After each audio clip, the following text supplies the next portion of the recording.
నమస్తే, welcome to Aadab Hyderabad. Musi ప్రక్షాళన అని చెప్పిన తర్వాత కూడా చాలా వరకు మూసీ బాధితులు ఉన్నారు. మూసీ చుట్టుపక్కల ఉన్న వాళ్ళు ఇల్లులు అవ్వచ్చు, గుడిసెలు అవ్వచ్చు, అపార్ట్మెంట్లు అవ్వచ్చు, గేటెడ్ కమ్యూనిటీలు అవ్వచ్చు, ఇవన్నీ కూడా పోతూ ఉన్నాయి.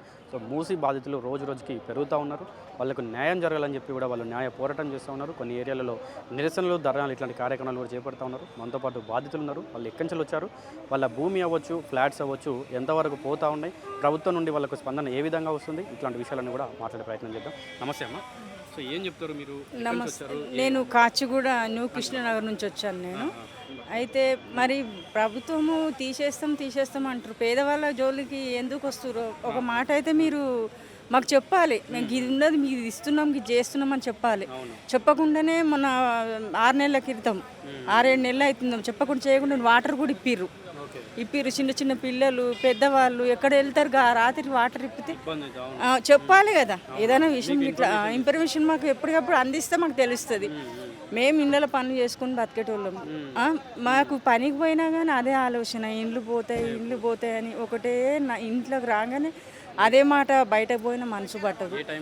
ఏమైతే తెలుస్తలేదు. అట్లా తెలియక మరి ఎందుకు చెప్తలేరు?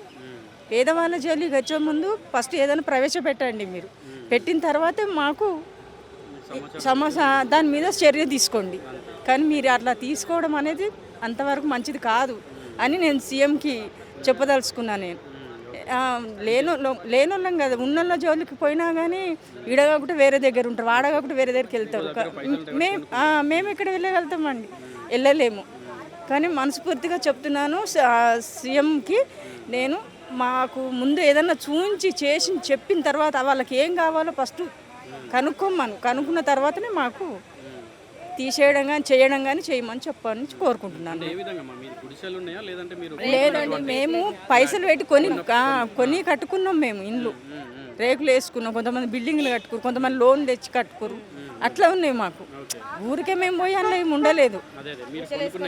కొనుక్కున్న ఇండ్లు పైసలు పెట్టే కొన్నాం. ఒట్టి పుణ్యదానికైతే పోయి ఉండలేదు. కష్టం చేసి ఇళ్ళ పని చేసి ఆపాసి పని చేసి మేము కొనుక్కున్న దానికి కూడా మేము కూలగొడతాం చేస్తామంటే మేము పోయి ఉండాలి. సడన్గా వచ్చి కూలగొడతామంటే ఎట్లా? చాలా డిస్టర్బ్ చేసిండు ఈ విషయంలో. ఇంతకుముందు మాకు ఏమి లేకుండే, కేసీఆర్ ఉన్నప్పుడు అయితే అసలు మాకు ఏం డిస్టర్బ్ లేకుండే.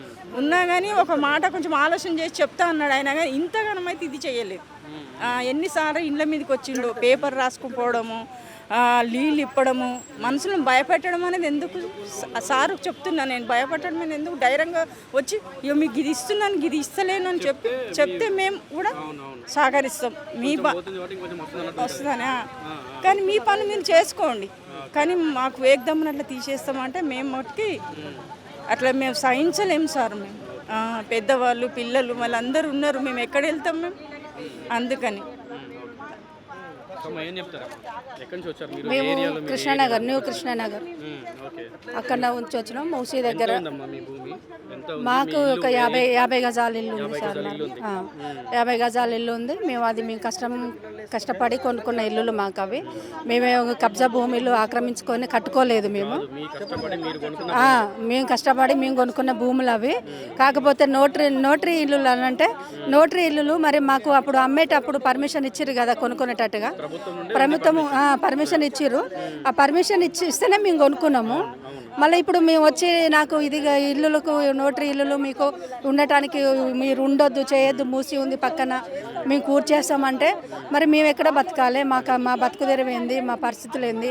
మేము ఇళ్ళలో పని చేసుకొని పైసా కూడేసుకొని మేము కోటీశ్వరులం కాదు, లక్షాధిపతులం కావు. మేము వేల కష్టం పాసి పనులు చేసుకొని బతికేటోళ్ళమే. మేము కూడా కష్టం చేసుకొని కొనుక్కున్నాం, అప్పులు చేసుకొని కొనుక్కున్నాం. మేము ఇల్లులు కూర్చేసామంటే ఎట్లా? మాకు కూడా బాధనే కదా. మరి మేము ఎట్లా బతకాలి? ఇప్పుడు కొనుక్కున్నాక వచ్చి మేము ఇక్కడ ఏదో చేస్తాం, ఏదో కడతామని కూర్చేస్తే మరి ఇప్పుడు వాళ్ళకు ఇళ్ళలో ఒక్కొక్కరిది ఫామ్ హౌస్లు, గెస్ట్ హౌస్లు మొత్తం మూసిల్నే కట్టుకున్న ఇల్లులు ఉన్నాయి. మరి అవి కూర్చేయాలి కదా. మరి అవి పోతలేరు కదా, అవి కూర్చలేరు. పేదల కాడికి ఎందుకు వస్తున్నాడు ఆయన? పేదోళ్ళ ఇంట్లో ఎందుకు కూర్చుంటా అంటున్నాడు? అవసరం ఏముంది? ఇప్పుడు 4 సంవత్సరాలు అవుతుంది. 3-4 ఏళ్ళ నుంచి, 3 ఏళ్ళ నుంచే వేణమా అయితే 3 సంవత్సరాలు ఈ రేవంత్ రెడ్డి వచ్చిన కాడి నుంచి అవుతుంది మాకు. అంతకుముందు మాకు ఏ ఇబ్బంది లేదు, ఏ ప్రాబ్లం లేదు మాకు. ప్రశాంతంగా ఉన్నాం, అందరం కష్టం చేసుకొని సొంతం ఇల్లు ఏదో మాకు కిరాయి లేకుండా కిరాయి కట్టడానికి ఇల్లు ఉండాలన్న ధీమంతో ఏదో బతుకుతున్నాం అట్లా చిన్న ఇల్లు కొనుక్కొని. మరి రేవంత్ రెడ్డి వచ్చి నిజంగా ఏదో అంటారు కదా, మా ప్రశాంతంగా ఉన్న మెగుడు పిల్లల దగ్గరికి వచ్చి మధ్యలో స్విచ్ పెట్టినట్టు ఈయన ప్రశాంతంగా ఉన్న ప్రజల దగ్గర మధ్యలో శనివాడు వచ్చి పుల్లలు పెట్టినట్టుగా పెడుతున్నాడు. ఇప్పుడు ఆయన కష్టం చేసుకొని బతికేటోళ్ళను మా ఇల్లులో తీస్తే మేము ఊరుకోము, ఎంత దూరమైనా వెళ్తాము, ఎక్కడికైనా వెళ్తాము, మేము దేనికైనా సిద్ధమే. మేము మా ప్రాణాలు తీస్తాడేమో తీయమని వచ్చి మా ప్రాణాలు పోయేదాకా మేము అన్ని అడ్డుపడుకుంటాము. మా ఇల్లులు అయితే పోవడానికి వీలు లేదు, మా ఇల్లులు మాకే. రేవంత్ రెడ్డికి మరి మీకు ముఖ్యంగా పేదలనే టార్గెట్ చేస్తున్నారని చాలా మంది అంటున్నారు. చాలా మంది అంటున్నారు, ఏడుస్తున్నారు. ఒక్కొక్కరు అయితే ఖమ్మం జిల్లాలో పోయి అక్కడ జిల్లా నుంచి రోడ్డుకి ఇడ్చిరు మనుషులని, చిన్న పిల్లలు అనుకోకుండా ప్రెగ్నెన్సీ ఉన్నారని చూడకుండా కూడా చాలా మందిని వేధిస్తున్నాడు, చాలా మందిని ఏడిపిస్తున్నాడు. ఆయన ఇప్పుడు ఆ పేదలందరూ వేస్తేనే కదా ఆయన గెలిచింది, ఓట్లు వేసి గెలిచింది. ఎవరు ఒకడు ఇద్దరు వేస్తే ఉన్నోళ్ళు మీ వాళ్ళు గెలిచింది కాదు కదా అది. మరి అంతమందిని ఓటుతో గెలిచినవి అంతమందిని ఏడిపించుకుంటే అది సాధ్యమేనా? అది పద్ధతేనా? అది ఎందుకు ఇంతమందిని ఏడిపిస్తున్నాడు? మళ్ళీసారి ఆయన గెలవడానికి వస్తాడా? మళ్ళీసారి ఓట్లకి ఎట్లా ఉంటాడు ఆయనది? ఎవరు చేస్తారు ఆయనకి? మాకు అయితే మా ఇల్లులు మాకే కావాలి సార్. మా ఇల్లులు వదిలిపెట్టి మేము ఎక్కడ పోము, మాకు అవసరం కూడా లేదు బయటికి వెళ్ళిపోవడానికి. మా ఇల్లు మాకే కావాలి. అవసరం వేరే దగ్గర ఏమన్నా ఇల్లు మీకు ఏమన్నా ఇల్లు ఏం లేవు మాకు.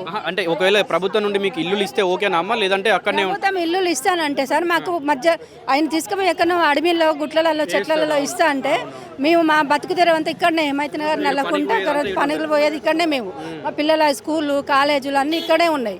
మరి అవన్నీ వదిలిపెట్టి మేము ఎక్కడనే ఉండాలనుకుంటే వాళ్ళ బతుకుతారో ఎట్లా, ముందు భవిష్యత్తు ఎట్లా వాళ్ళకి పిల్లలకి? మాదంటే మా జీవితాలు సగం అయిపోయినాయి. ఇప్పుడు చదువుకునే పిల్లలు, జాబ్ చేసుకునే పిల్లలు ఉన్నారు, వాళ్ళ పరిస్థితి ఏంటి? చదువుకునే పిల్లలు ఉన్నారు కదా, మరి వాళ్ళ భవిష్యత్తు ఏంటి? ఎక్కడో తీసుకుపోతే వాళ్ళ చదువులోకి ఎట్లా వస్తారు అంత దూరంకి వెళ్ళి? మాకు ఎంత దూరం పోయినా మాకు ఏది ఇచ్చినా మాకు అవసరం కావాలంటే డబ్బులు కట్టి ఇవ్వనండి మాకు. ఖరీదు ఎంత ఉన్నదో ఆ ఖరీదు ప్రకారంగా మాకు 50 గజాలు ఉన్న వాళ్ళకి 100 గజాలు ఉన్న వాళ్ళకి లెక్క చేసి డబ్బులు కట్టి మార్కెట్ ఖరీదు కట్టిస్తే మీరు పక్కన ఎక్కడైనా కొనుక్కొని మా బతుకు దగ్గర ఉన్న కాడ మేము కొనుక్కొని బతుకుతాం పోయి. మేము అట్లయితే మా ఇల్లులు కూర్చోవాలి, లేకపోతే మా ఇల్లులు మాకే ఉండాలి. ఇప్పుడు మీరు ఇంట్లో ఉన్న వాళ్ళందరూ కూడా ప్రతి ఒక్కరు ఓటు వేస్తే నేను గెలిచిండమ్మా, అట్లాంటి అందరిని రోడ్డుకి తీసుకొస్తున్నట్టే ఉంది ఈ సిచ్యువేషన్. ఏం చెప్తారు? ఉన్నది ఎందుకు సార్, అట్లనే ఉన్నది. ఇప్పుడు ఎవరమైతే కానీ ఆయన దొరికితే మాత్రం ఎవరు వదిలిపెట్టారు. మహిళలు మాత్రం కంపల్సరీగా వాళ్ళు ఏదో ఒకటి చేస్తారు. ఇప్పుడు మహిళలకి ఆయన 1 కోటి మంది మహిళలను కోటీశ్వరులు చేస్తా అంటుండే. ఎప్పుడు పింఛన్ ఇస్తానన్నాడు, పింఛన్ ఇస్తలేడు. మహిళలకి 2500 ఇస్తానన్నాడు, ఆ పింఛనీ లేదు. వికలాంగులకు ఇస్తామని అది లేదు. ఇప్పుడు 2000 పింఛన్ 2500 చేస్తానన్నాడు, అది లేదు. ఏం చేసిండు ఆయన మహిళలకి?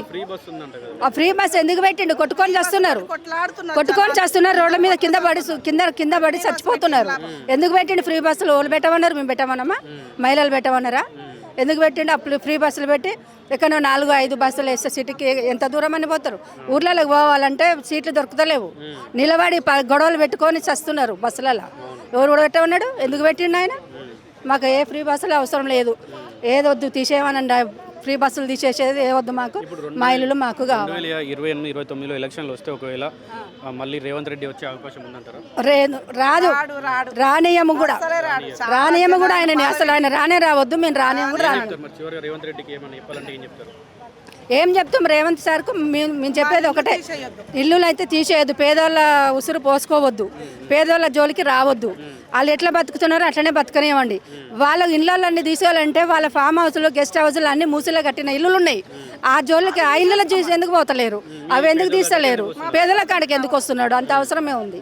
ఇక్కడే ఉందా జాగా? పేదల జాగాలనే ఉన్నదా మీరు కట్టుకోవడానికి, అమ్ముకోవడానికి?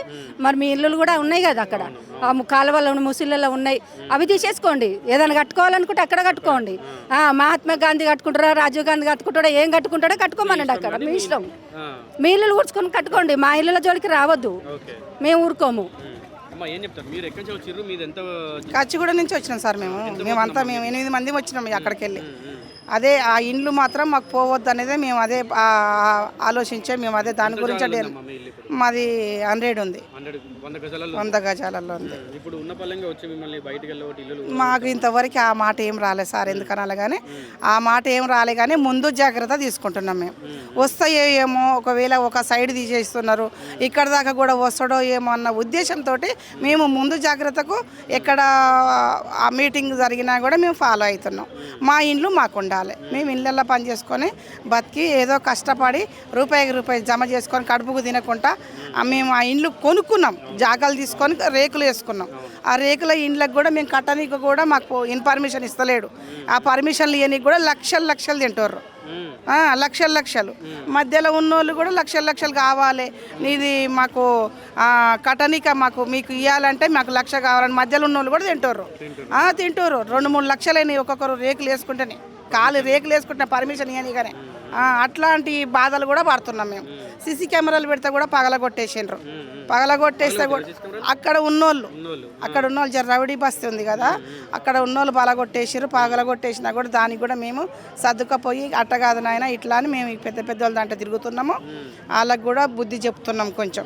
ఇప్పుడు యూనియన్ అని ఉన్నది కదా, ఆ యూనియన్ దాంట్లో కూడా తిరుగుతున్నాము. ఇప్పుడు 4-5 నెలల నుంచి ఆడ మీటింగులు కూడా జరుగుతున్నాయి. మా ఏరియాకి వస్తున్నారు మా అక్కలు, ఆ పెద్ద అక్కలు కూడా వస్తున్నారు. వాళ్ళతోటి కూడా మేము అంటే ఇప్పుడు ఇంతవరకు అయితే మీ కాడికి రాలేదు ఎవరు, మీకు నోటీసులు కూడా ఇవ్వలేదు, కానీ ముందు జాగ్రత్త మీరే వచ్చి జాగ్రత్త కోసమే మేము తిరుగుతున్నాం. అది మాకు పక్క పొంటి నేల ఉంది.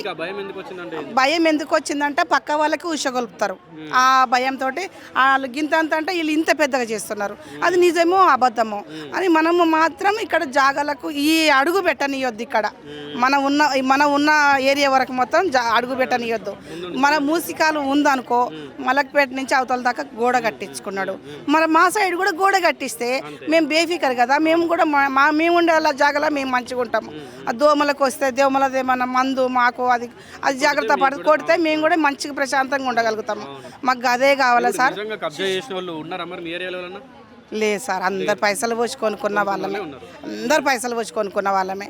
మేమేమి ఉత్తగా పుణ్యానికి వస్తే పుక్కిడిగా గుడిసెలు వేసుకొని మలుపుకున్న భూమి కాదు అది. ఇట్లా కష్టం చేసుకొని ఇళ్ళల్లో పని చేసి రూపాయి జమ చేసి కడుపుకు కూడా ఏమన్నా తిండి తినలేము. మేము తినకుండా అంత కష్టపడి మేము ఆ జాగాలు నిలబెట్టుకున్నాం. జాగాలు తీసుకున్నాక 2.5 లక్షలు 3 లక్షలకు వేరేట ఆయన బోకర్దందాలు చేస్తారు కదా, ఆయనకి ఇస్తే ఆ రేకుల రూమ్లు 2 రూమ్లు వేయించిండు. ఆ 2 రూమ్లు వేయించుకున్న కానించాలి మేము అక్కడే ఉంటున్నాం, కిరాయిలు తప్పించుకొని. మాకు ఉండడానికైతే మాకు ఇల్లు వచ్చింది కదా అని ఆ సంతోషంతో కాలక్షేపం బాపుకుంటున్నాం. మా పిల్లల చదువులేందో మేమేందో బతుకుతున్నాం ఆ గూడుల్ని. ఇంకా అంతకు మించింది ఇంకేమీ లేదు మాకు. మా ఇండ్లు మాకు ఉండాలనేది కోరుతున్నాం. ఇళ్ళల్లో పని అందరం ఇళ్ళల్లో పని చేస్తాము. మా పిల్లలు కూడా మాతో పాటు పాపం వాళ్ళు కూడా సేవ చేయడానికి వచ్చిండ్రు. నేను బాసలు తోమితే నా కొడుకు కడిగేది, అట్లా మగపిల్లోడు కూడా. మరి అట్లాంటి కష్టపడి పైకి వచ్చినాం. మరి మగవాడిని కష్టం లేకుండా కూడా మేము లేడీస్లో ఒక్కరమైనా 2 పిల్లల్ని పోషించుకుంటా ఉండడానికి తలదాచుకొని మాకు నీడ ఉండాలని కష్టపడి సంపాదించుకున్న గూడు ఆడు అద్రగండంగా తీసేసాము అంటే మాత్రం చాలా బాధ అవుతుంది మాకు. అదే తట్టుకోలేకపోతున్నాము మేము. ఏరే కాడ జరుగుతుంటే చూస్తున్నాం కదా యూట్యూబ్లల్లో, బాధ అవుతుంది. అదే మా దిక్కు అయితే ఇంతవరకు రాలేదు, కానీ ఏరే వాళ్ళకి జరుగుతుంటేనే మాకు చాలా ఇది అప్సెట్లో ఉన్నాం మేము. అయ్యో ఇంత బాధ పెడుతున్నాడే ఈడు వచ్చి, ఇది కేసీఆర్ తినకపోయినా ఆడిట్లా చేయలేదు, పేదోళ్ళకు తెరువు రాలేడు, ఏంది ఇలా చేస్తున్నాడు ఏందని అందరు తిట్టినోడే కానీ తిట్టనోళ్ళు లేరు, సాపించిన వాళ్ళు కానీ సాబియనోళ్ళు లేరు, మట్టి పోసేటోళ్ళు కానీ మట్టి పోయేనోళ్ళు లేరు. అంత అద్రగండం చేస్తున్నాడు. మళ్ళీ వస్తాడంటే మేము నమ్మం. మేము ఫస్ట్ నుంచి కూడా మా నాయన కానించి కూడా ఈ చెయ్యితోటే చేసినాం, కానీ ఆ చెయ్యితోటే కొట్టుతున్నాడు. ఏం లాభము? మాకు బాగా మనసుకు బాధ పెట్టిండు. అది కూడా ఆ ఓటు లేకపోయినా మురగొట్టైనా పడేస్తాం, కానీ మేము ఆ ఓట్లు కూడా వెయ్యము. ఎట్లేస్తాము? ఏమి సౌకర్యం చేసిండు? ఇంత పుకారాలు లేపిండు, అంత పుకారాలు లేపి మనుషులను అంత కాల్చుక తిని బాధ పెడుతున్నాడు అంటే ఇంకా ఓట్లు ఎట్లేస్తాయి? ఆయన వస్తాడని మేము ఏ రోజు కూడా మేము అనుకోవట్లే. రాడు అసలు రాడు. అదే